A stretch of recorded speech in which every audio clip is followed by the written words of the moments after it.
Olá, tudo bem, pessoal? Esse vídeo eu vou fazer um experimento aqui com a batata inglesa e a gente vai entender um pouquinho as etapas do método científico. A gente vai tentar observar algumas situações que acontecem em vários tipos de experimentos científicos diferentes através desse experimento da batata. Então, vamos ver na sequência os materiais, os procedimentos e como vai desenrolar esse experimento. Vocês estão prontas, crianças? Estamos, professor! Vamos ouvir direito. Estamos, professor! Primeiro, o que é o método científico? A gente está fazendo um experimento de acordo com normas da ciência. Para realizar qualquer experimento, é preciso passar por algumas etapas, tá? A etapa de observação, né? Você identifica alguma situação, você identifica algum problema e você propõe alguma explicação para aquilo, alguma hipótese, né? Então tem que ter observação, tem que ter questionamento, né? Se é aquilo mesmo, às vezes a sua hipótese sobre o que é que está atuando sobre um determinado material ou mesmo na natureza, sobre algum ser vivo, às vezes a variável que você acha que está atuando sobre ele, por exemplo, falta de alimento, não é, quando vai fazer o experimento, não é a variável que está interferindo, na verdade é a exposição à luz solar.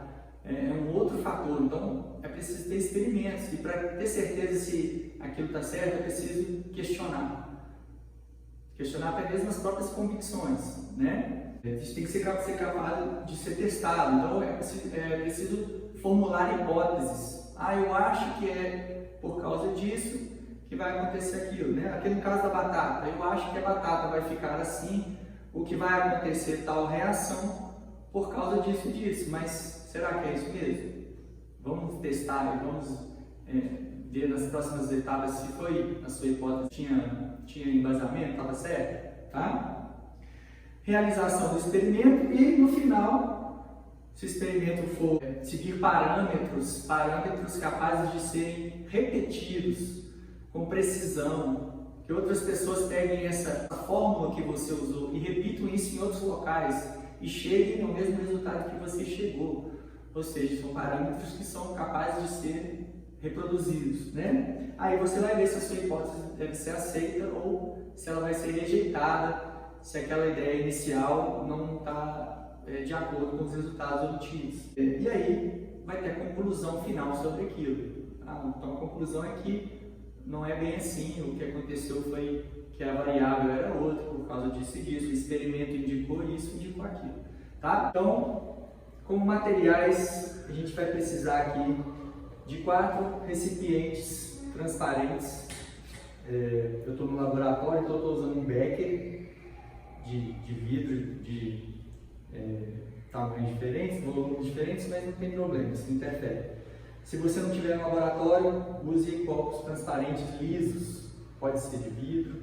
Eu estou usando um bastão de vidro também, para poder misturar.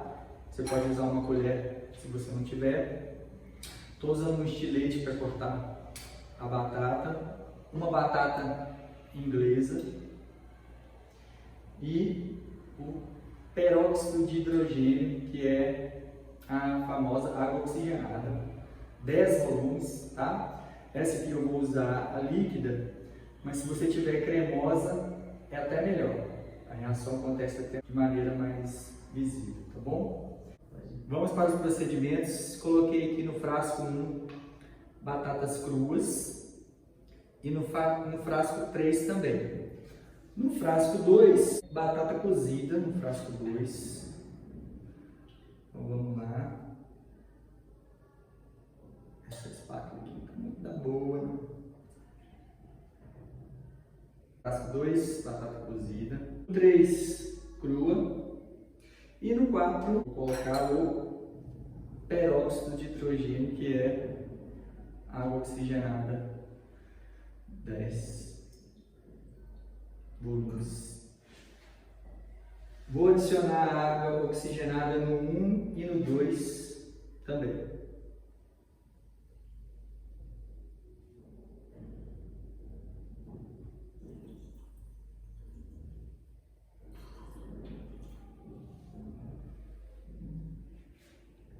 No 3 não, professor, você está esquecendo? Não, é para colocar no 3 não. Será por quê, hein? Vamos pensando nisso aí. Então, vamos mexer aqui.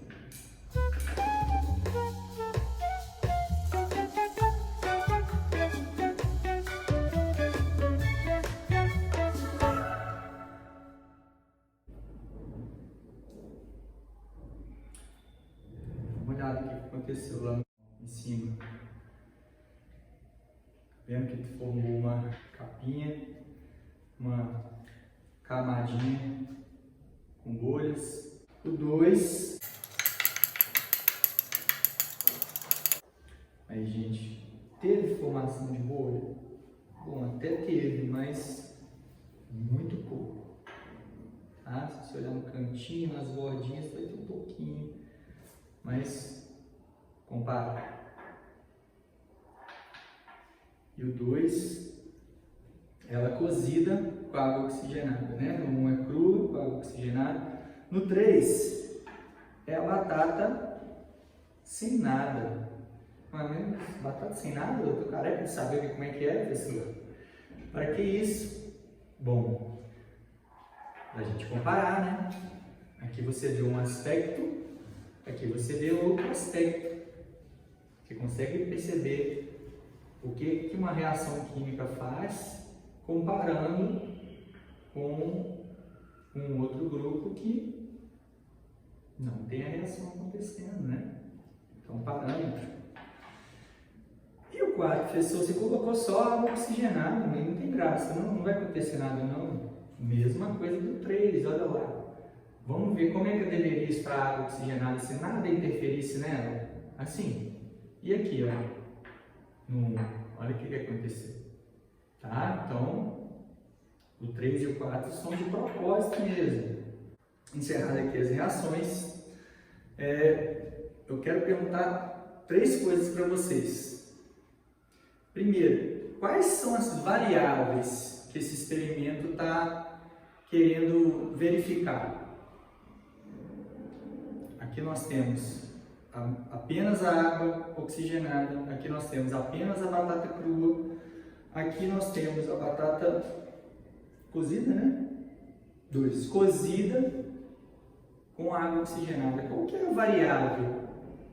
O que está modificado aqui em relação a isso, por exemplo? O que está diferente? E no primeiro, é ela crua com a água oxigenada. O que tem aqui de diferente em relação ao 3, por exemplo? Vai pensando, quais são essas variáveis? Daqui a pouquinho eu já vou falar. Segunda pergunta, qual vai ser o grupo controle desse experimento? O que é o grupo controle? É um grupo, uma parte do experimento que não sofreu a ação de variáveis. Pensa direitinho, olha aqui as 4 opções. Qual que não sofreu a ação de nada? Que vai servir de parâmetro para você comparar com outro que sofreu sim uma variação.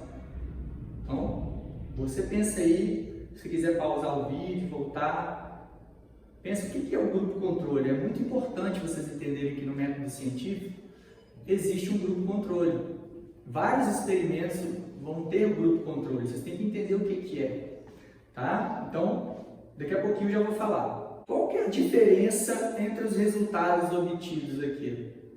Aqui, no primeiro, teve bastante formação de espuma, no segundo teve, mas muito pouco, no terceiro e no quarto, sem variações. Por que teve essa diferença toda? Então, queria que vocês pensassem um pouquinho no que aconteceu.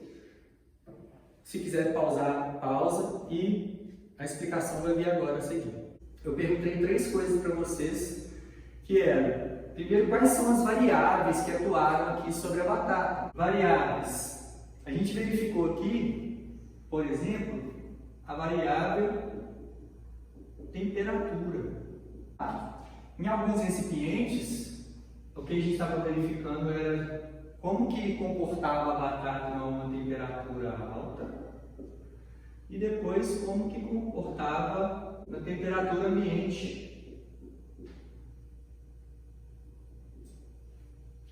Tá? Então, uma variável aqui foi a temperatura. Depois, a gente colocou um segundo elemento agindo aqui, que era a presença da água oxigenada, né? Então, aqui a gente viu o peróxido de hidrogênio, a água oxigenada e a reação dela com enzimas da batata, tá? E aí, em cada frasco, essa reação foi um pouquinho diferente. Grupo controle não sofre ação das variáveis para poder ser usado como parâmetro de comparação. Dá uma olhadinha aqui, pessoal. O frasco 3 e o 4. O 3 tem apenas batata crua. Para quê? Para a gente comparar a crua com a água oxigenada e a cozida em relação a ela também. A diferença que dá no aspecto. Então, para a gente ver que a temperatura com cozimento afeta como modifica em relação a uma crua. E a outra, a crua com a água oxigenada, como modifica em relação à batata só crua, sem a água oxigenada, né? Então, um parâmetro de comparação é somente a batata crua. O outro parâmetro de comparação é somente a água oxigenada.